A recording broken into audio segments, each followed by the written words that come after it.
Les épreuves nous façonnent et le processus est assez violent en fait. Ça rend dingue, mais ça fait partie de la vie. Ça, c'est le discours qu'on nous sort. Et personne n'aime ce discours. Je n'aime pas ce discours. J'aurais beau dire que je ne l'aime pas. On aura beau dire que nous ne l'aimons pas. On aura beau se plaindre. Mais c'est la vérité. Bonsoir à tous.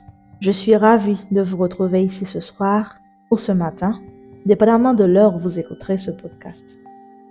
Comment changer la réalité? La réponse risque de vous déplaire. On ne peut pas.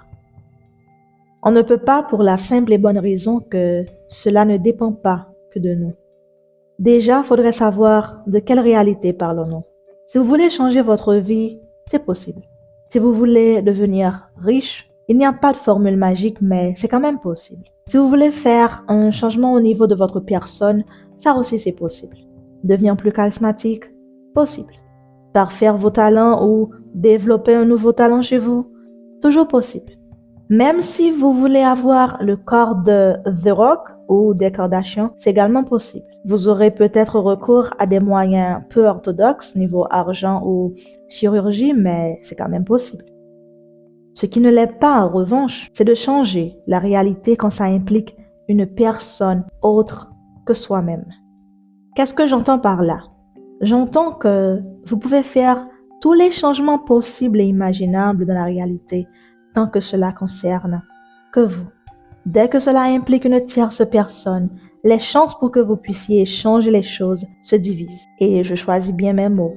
Ceci en autant de personnes que cela implique. Si cela implique vous et votre copine ou copain, on divise par 2. Ça fait 50% de chances de changer quoi que ce soit en supposant que vous finiriez par avoir un accord. S'il s'agit de votre entrée à l'université, cela concerne vous, vos parents, s'ils sont ceux qui financent, et le comité de sélection de l'université en question. Alors là déjà, les choses se compliquent. En supposant que ce comité soit composé de 10 membres, eh bien, on divise par 13. Ça vous fait 7,69% de chances de pouvoir changer quelque chose.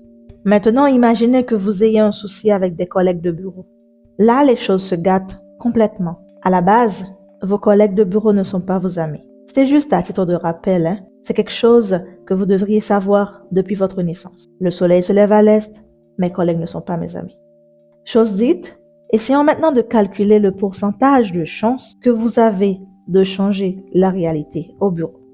En supposant que vous êtes professeur, il y a donc un minimum de 15 professeurs au bureau, plus le superviseur, le ou la secrétaire, le patron, enfin une infinité de personnes.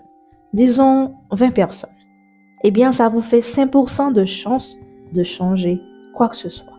Vous l'aurez compris, ça ne sert à rien d'être dans le tourment à cause de la réalité, à cause d'une réalité que vous n'avez bien souvent que 2% de chances de modifier. J'ai récemment lu ceci quelque part. À la base, tu ne peux changer personne. C'est ta façon de les gérer que tu peux changer. C'est ta façon de les gérer que tu peux changer. C'est ta façon de voir les choses que tu peux changer. C'est ta façon d'aborder les problèmes que tu peux changer. C'est ta façon d'observer le monde que tu peux changer. C'est ta façon de répondre aux insultes que tu peux changer. C'est ta façon de percevoir la réalité que tu peux changer. Généralement, j'emploie le vous avec vous, mais ainsi disait la phrase. Vous l'aurez compris, il est possible de changer sa réalité, mais il n'est pas possible de changer les gens. Et puisque l'on vit en société, vous aurez toujours des relations amicales, amoureuses, tout type de relations. Et évidemment, puisque vous serez émotionnellement impliqué, ça aura des effets sur votre personne. Et vous ne pouvez pas demander à qui que ce soit de changer quoi que ce soit pour vous. Mais vous pouvez changer votre manière de réagir face à cela. Vous pouvez, par exemple, choisir un type de personne à éviter afin de protéger votre petit cœur. Vous pouvez vous éloigner de tout type d'embrouille quand vous savez que ça vous coûtera des nuits entières sans sommeil. Mais pour y arriver, vous aurez besoin de savoir de choses essentielles que la majorité des humains ne savent pas. Il va falloir que vous sachiez qui vous êtes, dans la mesure du possible, parce qu'on n'a jamais cette réponse à 100%. Et deuxièmement, il faudra savoir ce que vous êtes prêt à accepter dans votre vie. de quel type de personne vous ne voulez pas dans votre vie. Alors vous aurez plus ou moins le contrôle de votre réaction vis-à-vis de la réalité. J'insiste là-dessus. Et la paix d'esprit dont on a parlé dans les épisodes antérieurs sera un peu plus facile à trouver. Maintenant que c'est dit, vous avez peut-être du mal à y croire, alors je vous invite juste à plonger un regard dans votre vie.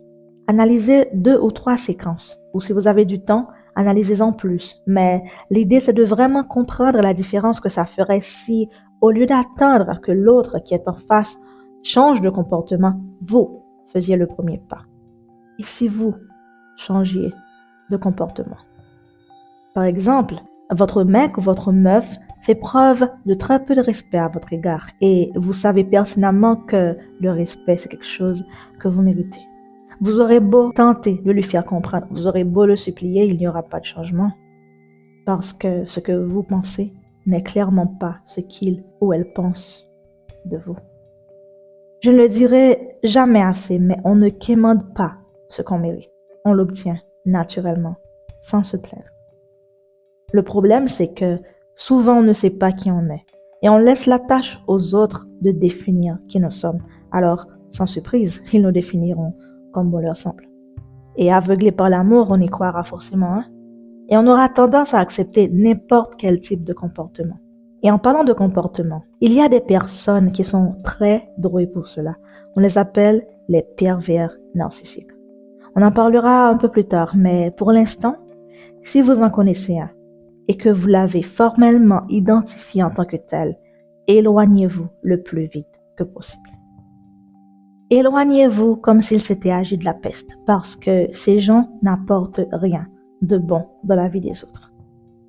Et si vous ne le saviez pas, je vous le dis aujourd'hui, la meilleure façon d'éviter ce genre de situation, la meilleure façon d'éviter de se compliquer la vie, de se faire manipuler, la meilleure façon d'avoir plus ou moins le contrôle, c'est en sachant qui on est.